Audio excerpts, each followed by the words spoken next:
Setelah selesai direbus, sekarang kita masak bekicotnya. Tugasku ngiris daging bekicot, sedangkan Mbah yang nyiapin bumbunya. Setelah selesai direbus, sekarang kita masak bekicotnya. Tugasku ngiris daging bekicot, sedangkan Mbah yang nyiapin bumbunya. Kalau daging bekicotnya gede, diiris jadi 3 bagian. Kalau lebih kecil, diiris jadi 2 bagian. Tapi karena aku nggak pernah masak, jadinya harus diajarin dulu sama Mbah. Kayak gini nih, kalau nggak biasa kerja di rumah. Jadinya motong, ngiris ini aja nih nggak bisa. Padahal mbahnya aja bisa, aku nggak bisa. Kurang kenceng kali ya. Waduh, Mbah udah selesai nyiapin bumbunya. Tapi aku ngiris bekicotnya aja belum selesai. Sebentar ya Mbah. Maklum, amatir. Akhirnya selesai juga. Sekarang kita masak bekicotnya.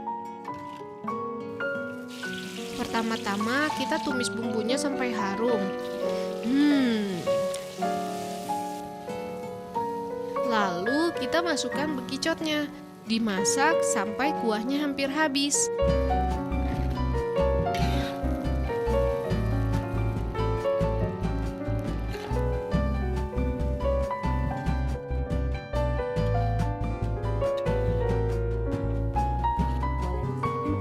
Rasanya kayak gimana ya?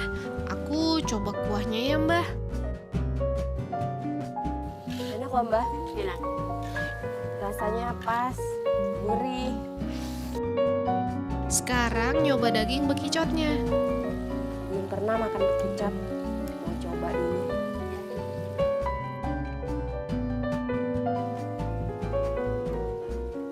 Enak, kenyal-kenyal gitu kayak permen karet. Enak kok mbah, apa? Gurih, empuk. Mbah bilang kalau masakannya ini namanya rica-rica bekicot. Udah gak jijik lagi deh kayak sama bekicot. Wah, baunya udah mantep banget nih. Wangi. Bekicot rica-ricanya pindah ke piring, terus dibungkus buat dijual. Sekarang kita bungkusin bekicotnya. Tapi cara bungkusin pakai daun pisang itu gimana ya? Gini gimana sih mbah? Gini, Untuk satu bungkus isinya sekitar 1,5 sendok bekicot.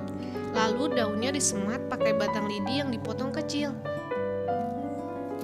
Tapi kok susah ya? susah ya mbah? Aku gak bisa ininya. Oh nggak bisa. Ini bantuin Mbak. Mbah, Dasar, aku yang gak pernah ngerjain pekerjaan rumah, jadinya kayak gini deh. Tangan sama badan kaku semua. Mbak bilang harga per bungkus bekicot cuma Rp1.000. Nah, bekicotnya jadi 12 bungkus. Kita rapikan dulu ujung daunnya, terus kita berangkat jualan ya Mbah.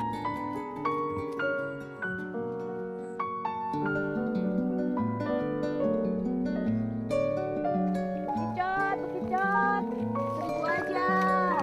Bekicot mbak, bekicot, rica-rica bekicot, bekicot, bekicot, rica-rica bekicot. Mbak, rica-rica bekicotnya. Satunya 1.000 aja. Mau beli berapa mbak? Mbak nyanyi ya. Bonusnya nyanyi. Nyanyian? Wah, ini pembeli ada-ada aja. Aku kan gak bisa nyanyi. Mending bekicotnya diborong aja ya Mbak. Lumayan, banyak yang beli, jadi laris bekicotnya. Jadi nanti Mbah punya banyak duit. 6.000, 7.000, 8.000, 9.000. Mbak, kita dapat duit banyak ya mbak. Terima kasih. Gara-gara kita dapat duit banyak.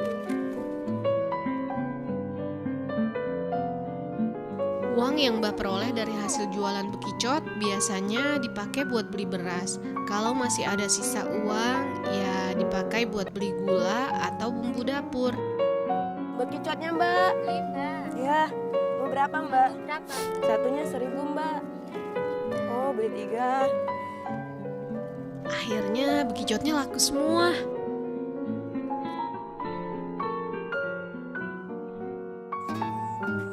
Mau ngapain, Mbah? Mau bakar cangkang gitu. Bakar cangkang, Cangkangnya di mana? itu cangkangnya di situ.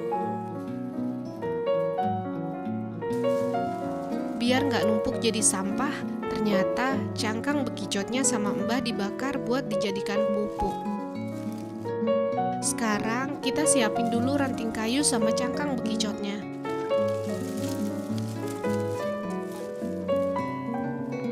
Tapi bau cangkangnya